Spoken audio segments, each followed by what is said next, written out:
Hello बच्चों, स्वागत है आप सभी का हमारे इस चैनल पर। बच्चों, हम लोग दिल्ली सल्तनत पढ़ रहे हैं और इसमें पिछले वीडियो में हम लोगों ने सैयद वंश और लोदी वंश के बारे में पढ़ा था।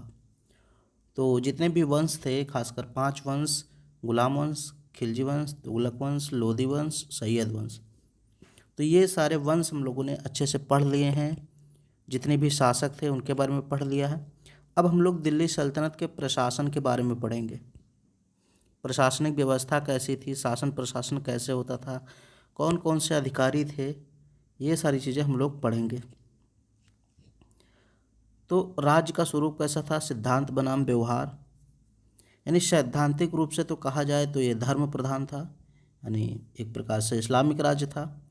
खलीफा का महत्व इसमें बहुत ज़्यादा स्वीकार किया जाता था।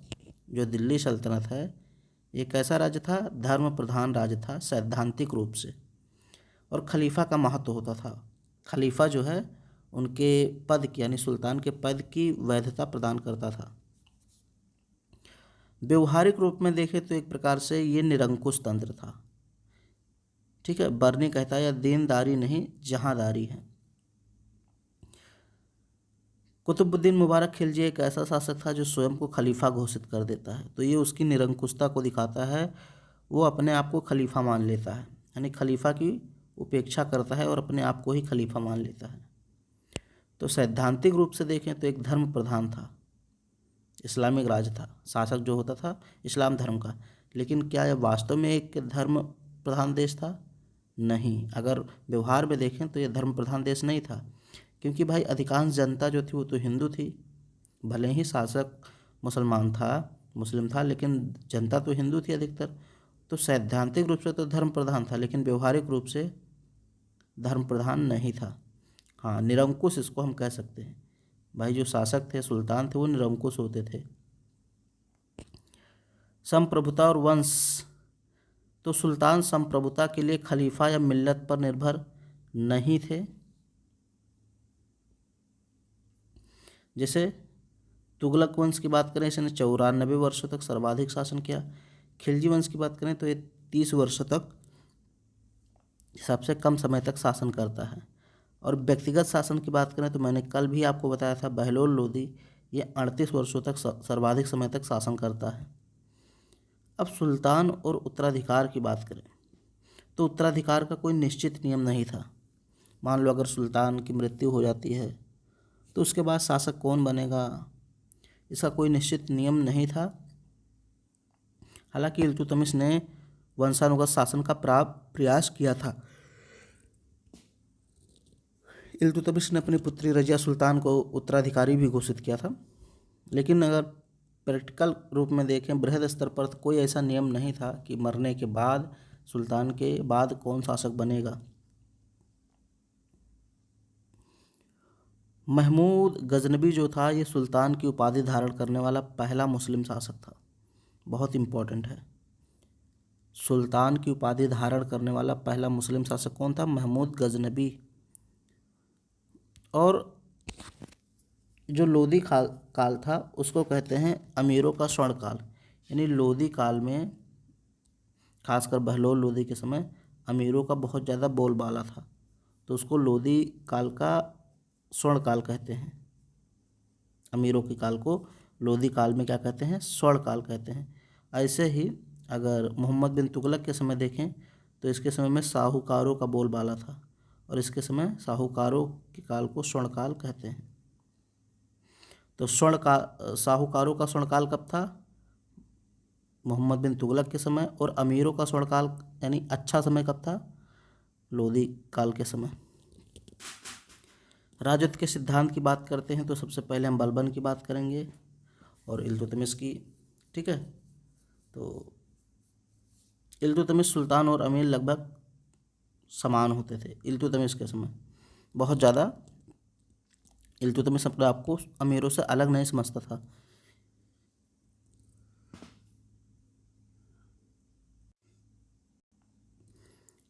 बलबन आता है तो ये अमीरों से अपने आप को सर्वोच्च समझने लगता है।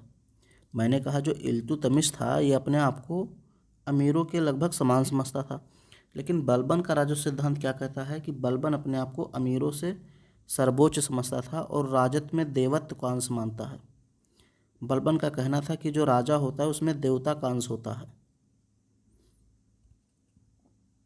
और बलबन कहता है सुल्तान जो था ये नियाबत खुदाई था। नियाबत खुदाई का मतलब ईश्वर का प्रतिनिधि, और ये प्रतिष्ठा, शक्ति, न्याय और रक्त की शुद्धता पर आधारित था। बलबन का राजत्व सिद्धांत किस पर आधारित था? प्रतिष्ठा पर, यानी प्रतिष्ठा को ये बढ़ाना चाहता था बलबन, अपनी अपनी प्रतिष्ठा, अपनी शक्ति बढ़ाना चाहता था। और न्याय को ये बहुत ज़्यादा महत्व देता था, रक्त की शुद्धता पर बल देता था। निम्न लोक से बहुत कम, या हम कहें ना के बराबर संबंध रखता था, उनसे बहुत दूर रहता था। जिल्ले इलाही की उपाधि भी धारण किया था बलबन ने, आपको पता होगा। और बाद में जलालुद्दीन खिलजी और अलाउद्दीन खिलजी जैसे शासक भी, मोहम्मद बिन तुगलक जैसे शासक भी ये उपाधि धारण करते हैं। लौह और रक्त की नीति भी अपनाई थी बलबन ने। अब बात करते हैं जलालुद्दीन खिलजी की। तो ये जलालुद्दीन खिलजी जो था ये थोड़ा सा बलबन के समय से आ रही कठोरता को कम करता है, और ये कल्याणकारी निरंकुशवाद पर बल देता है, और बलबन के सिंहासन पर बैठने से इनकार कर दिया था। तो ये जलालुद्दीन की खिलजी थोड़ी सी उदार थी। जलालुद्दीन खिलजी की जो नीति थी ये थोड़ी सी उदार थी। फिर इसके समय अलाउद्दीन खिलजी की बात करते हैं। तो इसने भी जिले इलाही की उपाधि धारण की थी। बलबन ने सबसे पहले धारण की, फिर अलाउद्दीन खिलजी धारण करता है, फिर मोहम्मद बिन तुगलक। ये सब स्वयं को जिले इलाही कहते हैं, यानी ईश्वर की प्रतिछाया कहते हैं। अलाउद्दीन का राजत्व का सिद्धांत क्या है कि भाई इसने धर्म से स्वतंत्रता प्राप्त कर ली। अब धर्म को मतलब राजनीति से एकदम अलग कर दिया था अलाउद्दीन खिलजी ने। क्या किया? धर्म को राजनीति से अलग कर दिया, और इसने सिद्धांत दिया कि जो पद भरे जाएंगे, यानी जो नियुक्ति की जाएगी, वो रक्त की शुद्धता से नहीं बल्कि योग्यता से की जाएगी। यानी जो व्यक्ति योग्य होंगे उन्हें ही भर्ती किया जाएगा शासन, प्रशासन या सेना में, ना कि जो उच्च कुल या निम्न कुल। ऐसा कुछ नहीं होगा। ये नहीं है कि उच्च कुल के हैं तो उनको भर्ती कर लिया जाएगा, बिल्कुल नहीं। और अलाउद्दीन ने इस चीज़ को ख़त्म कर दिया। उसने कहा कि जो योग्य हैं वही आगे जाएंगे। काजी मुगिसुद्दीन से इसने कहा था, मैं नहीं जानता कि क्या सही है क्या गलत, राज्य हित में जो उचित लगता है वही करता हूँ। ये अलाउद्दीन खिलजी का कहना था। मतलब काजी थे मुगिसुद्दीन, तो उनसे कहता देखिए कि मैं नहीं जानता हूँ शरीयत के अनुसार कुरान में क्या लिखा है, क्या सही है क्या गलत है, लेकिन जो राज्य हित में सही लगता है, उचित लगता है, वो मैं करता हूँ। और मैं ये भी नहीं जानता कि मैं जब अल्लाह के पास जाऊँगा तो अल्लाह मेरे साथ क्या करेगा। कहने का मतलब अलाउद्दीन खिलजी धर्म को राजनीति से अलग रखता था कि जब मैं राजनीति करता हूँ तो बस राज्य के कल्याण के बारे में, राज्य के लोगों के कल्याण के बारे में सोचता हूँ, धर्म के बारे में नहीं सोचता हूँ कि धर्म क्या कहता है, धर्म ग्रंथ क्या कहते हैं। और ये कहता था अलाउद्दीन खिलजी कि सुल्तान के शब्द ही कानून हैं। तुगलक कालीन राजत्व सिद्धांत देखते हैं तो कहा जाता है मोहम्मद बिन तुगलक ये शरीयत से पूर्ण स्वतंत्र हो गया था, यानी इसने भी अलाउद्दीन खिलजी की नीति का पालन किया और राज्य को धर्म से दूर रखा। उलेमा वर्ग के प्रभाव को इसने अस्वीकार कर दिया। हालांकि जो फिरोज शाह तुगलक रहता है, मोहम्मद बिन तुगलक के बाद जो शासक बनता है फिरोज शाह तुगलक, ये उलेमा के प्रभाव में कार्य करता है और राजत्व का ह्रास होता है इसके समय, यानी धीरे धीरे अमीर वर्ग का वर्चस्व स्थापित हो रहा था। लोदियों का राजत्व सिद्धांत अगर हम देखें तो बहलोल लोदी ने राजत्व ही बंधुत्व है कहा था। बहलोल लोदी ने क्या कहा? राजत्व ही बंधुत्व है। ये देखिए, इस चित्र का मतलब क्या है कि सभी लोग समान हैं। देखिए, सभी के लिए एक एक चेयर रखी हुई है, कुर्सी रखी हुई है। इसमें कोई ऐसा विशेष कुर्सी नहीं है जो किसी शासक के लिए हो। यानी कि इसका मतलब यह है कि बहलोल लोदी जो था वो मानता था कि भाई सभी लोग समान हैं, और इसीलिए बहलोल लोदी कुर्सी पर नहीं बैठता था, गलीचे पर बैठता था, कालीन यानी कारपेट पर बैठता था अपने सरदारों के साथ, अपने अमीरों के साथ। ये राजतंत्रीय नहीं, कुलीन तंत्रीय प्रकृति थी। कुलीन तंत्रीय मतलब कुछ लोग अमीर वर्ग शासन करते हैं तो उसको कुलीन तंत्र कहते हैं, और राजतंत्र में केवल एक ही व्यक्ति शासन करता है। तो बहलोल लोदी जो था एक कुलीन तंत्र में विश्वास रखता था, यानी लोगों के साथ, अपने सरदारों के साथ मिलकर शासन करता था। सिकंदर लोदी ने गरिमा को पुनः प्रतिष्ठित करने का प्रयास किया। जब बहलोल लोदी के बाद सिकंदर लोदी आता है तो वो फिर से अमीरों से दूरी बनाता है और धीरे धीरे अपने प्रभुत्व को स्थापित करने का प्रयास करता है। यानी वो समानता की भावना, ये जो बहलोल लोदी ने अपनाया था, उसको त्याग देता है सिकंदर लोदी।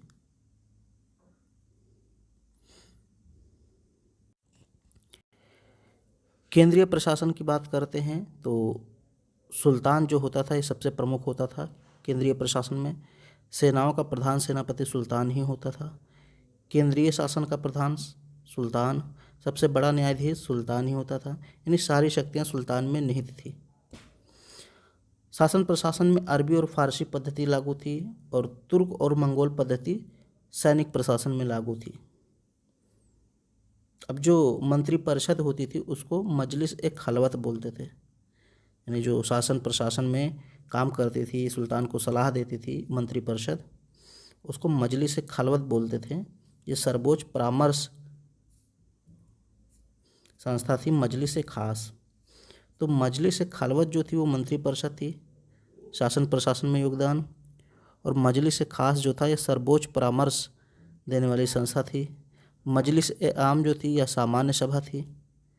अहल शमशीर ये अमीर वर्ग की संस्था थी, और अहल कलम ये उलेमा वर्ग थे। ठीक है, तो अहल कलम उलेमा वर्ग से संबंधित, अहल शमशीर अमीर वर्ग से संबंधित, मजलिस ए आम सामान्य सभा, और मजलिस ए खास सर्वोच्च परामर्श। अगला पद है नायब ए मुमालिकात का पद। तो ये उप सुल्तान के समान होता था। नायब ए मुमालिकात या नायब ए मुमालिक जो होता था ये उप सुल्तान होता था, यानी सुल्तान के बाद सारी शक्ति इसी में होती थी। और इसको बनाया किसने था? इस पद को बहराम शाह ने बनाया था। नायब ए मुमालिक का जो पद था इसको बहराम शाह ने बनाया था, और प्रथम नायब ऐतगीन को नियुक्त किया था। फिर आगे बलबन भी इस पद पर आता है नासिरुद्दीन के समय, और ये सुल्तान का प्रतिनिधि था। अलाउद्दीन के बाद यह प्रभावहीन हो गया। अलाउद्दीन के बाद ये जो पद है नायब ए मुमालिकात का पद, ये प्रभावहीन हो गया, इसका प्रभाव कम हो गया।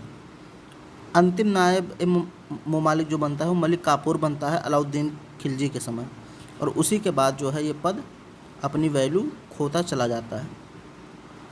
अब 4 प्रमुख विभाग होते थे जो सुल्तान की मदद करते थे। केंद्रीय प्रशासन में देखें तो 4 प्रमुख विभाग थे। एक तो मैंने अभी आपको शुरू में बता दिया, वो अलग था, वो तो एकदम राजा के करीब होता था, सुल्तान के करीब होता था, नायब ए मुमालिकात, उसको उप सुल्तान बोलते थे। उसके अतिरिक्त 4 प्रमुख विभाग होते थे, जैसे दीवाने विजारत विभाग, ये राजस्व विभाग था, और इसका जो प्रमुख होता था वो वजीर कहलाता था। दीवाने विजारत शासन प्रशासन और वित्त से संबंधित चीज़ें ये देखता था। यहाँ देखिए सिक्का बना हुआ है, तो इसको राजस्व विभाग कहते हैं। दीवाने विजारत प्रधानमंत्री इसका प्रमुख होता था। फिर एक विभाग था दीवाने अर्ज, ये सैन्य विभाग था, और इसका जो प्रमुख होता था दीवाने अर्ज विभाग का, ये आरिज ए मुमालिक कहलाता था। फिर तीसरा विभाग था दीवाने इंसा, ये शाही पत्राचार विभाग था, और इसका जो प्रमुख होता था वो दबीर ए मुमालिक कहलाता था। शाही पत्राचार कहने का मतलब ये है, ये अन्य राज्यों से संबंध बनाता था। जैसे विदेश मंत्री होते हैं, ऐसे ही दिल्ली सल्तनत में दीवाने इंसा थे। शाही पत्राचार का मतलब पत्र भेजने का कार्य, अन्य राज्यों से संबंध, मित्रता, दोस्ती, यारी, संधि करना, ये सब दीवाने इंसा का काम। ऐसे ही एक शाही पत्राचार, ठीक है। ऐसे ही अब ये जो दीवाने इंसा होता था ये खासकर आसपास के जो पड़ोसी के देश होते थे या राज्य होते थे उनसे व्यवहार बनाता था, और या जैसे राजा ने कोई आदेश जारी किया तो उसको जो है लोगों के पास पहुंचाना ये काम था। दीवाने रसालत भी था, ये धार्मिक विभाग था। कहीं कहीं इसको विदेश विभाग भी कहा जाता है। ठीक है, दोनों में थोड़ा सा अंतर है कि जैसे दीवान इंसा जो होता था ये ज़्यादातर जो सुल्तान आदेश जारी करते थे उसको लिपिबद्ध करके और लोगों तक पहुंचाता था या अन्य राज्यों से भी संबंध बनाता था, और दीवान रसालत जो था ये धार्मिक विभाग था, कहीं कहीं इसको विदेश विभाग कहा गया है। अब दीवान वजारत, तो ये वजीर का कार्यालय था, सैनिक पद से बदलकर 14वीं सदी में वित्त मंत्री बन गया था। तो ये कुल मिलाकर वित्त मंत्रालय था एक प्रकार से। वजीर के भी कई श्रेणियाँ थीं, जैसे वजीर तनफीज़, ये सीमित अधिकार प्राप्त होते थे इसको, और एक होता था वजीर तफवीद, इसको असीमित अधिकार प्राप्त होते थे। यानी वजीर भी दो प्रकार के होते थे। ठीक है, एक वजीर तनफीज़ और एक वजीर तफवीद। तफवीद जो होता था इसको ज़्यादा अधिकार प्राप्त होते थे, और जो तनफीज़ होता था इसको सीमित अधिकार प्राप्त होते थे। तो मान लीजिए सुल्तान कमज़ोर है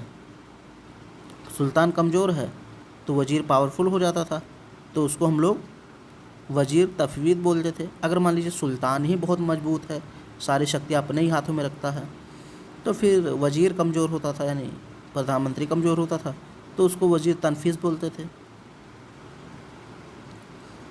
अब वजीर के अधीन बहुत सारे विभाग थे भाई। ये जो वजीर था, दीवान वजारत जिसको बोलते हैं, उसके अधीन छोटे छोटे कार्यालय थे, छोटे छोटे विभाग थे। जैसे दीवान इसराफ, ये लेखा परीक्षा विभाग था। दीवान इमारत, ये लोक निर्माण कार्य से यानी PWD वाला काम ये करता था पूरा, जैसे आज PWD है वैसे दीवान इमारत विभाग होता था। दीवान अमीर कोही एक कृषि विभाग था, मोहम्मद बिन तुगलक ने शुरू किया था। मुस्तौफ़ी ए ममालिक, ये महालेखा परीक्षक था, और मुशरिफ ए ममालिक, ये महालेखाकार था। तो ये सब विभाग जो थे, मुस्तौफ़ी ए ममालिक, मुशरिफ ए ममालिक, दीवान इसराफ, दीवान इमारत, दीवान अमीर कोही, ये सब वजीर के अधीन ही कार्य करते थे, उसी के अंडर रहकर कार्य करते थे। वजीर की शक्ति की बात करें तो बलबन के समय सबसे कम शक्ति थी वजीर के पास। जलालुद्दीन खिलजी के समय धीरे धीरे शक्ति बढ़ती है, और तुगलक काल में स्वर्ण काल कहा जाता है वजीरों का, यानी कि जो अमीर वर्ग थे इनका स्वर्ण काल कहा जाता है। इस समय वजीर की शक्ति में बहुत ज़्यादा वृद्धि हो गई थी। फिर लोधी काल में मैंने बताया था कि धीरे धीरे गिरावट आ जाती है, जैसे जैसे लोधी वंश का शासक अगर बहलोल लोधी को छोड़ दें तो उसके बाद इब्राहिम लोधी, सिकंदर लोधी, ये सब वजीर की शक्ति को बहुत घटा देते हैं। अब प्रमुख सुल्तानों के समय प्रमुख वजीर के नाम यहाँ दिए गए हैं। जैसे इल्तुतमिश का वजीर कौन था? निज़ामुल मुल्क जुनैदी। बलबन का वजीर था ख्वाजा हसन बसरी। अलाउद्दीन का वजीर था मलिक काफूर। मोहम्मद बिन तुगलक का वजीर था ख्वाजा जहाँ, जिसको अहमद याज कहते हैं। फ़िरोज़ शाह तुगलक का वजीर था खाने जहाँ तेलंगानी, ये बहुत पावरफुल हो गया था। और फिर सिकंदर लोधी, इब्राहिम लोधी का वजीर था मियाँ भुआं। अन्य कई विभाग थे केंद्र में, मैंने इतने विभाग बताए, उसके अलावा भी कई विभाग थे। जैसे दीवान वकूफ़ था। दीवान वकूफ़ जो है इस विभाग को बनाया था जलालुद्दीन खिलजी ने, तो उसी को संस्थापक कहा जाता है। और दीवान वकूफ़ क्या करता था? ये व्यय के कागजातों की देखभाल करता था, यानी जो खर्च होता था राज्य में उसका जांच पड़ताल या उसके कागजातों की देखभाल करना। फिर वकील सुल्तान होता था, इसको बनाया था नासिरुद्दीन महमूद, जो अंतिम तुगलक शासक था, और इसी के समय तैमूर ने आक्रमण किया था। तो ये वकील सुल्तान कुछ समय तक ही रहता है पद, बाद में ख़त्म हो जाता है। सैयद सुल्तानों के काल में वजीर को दूरस्थ सैन्य अभियानों में भेजा जाता था।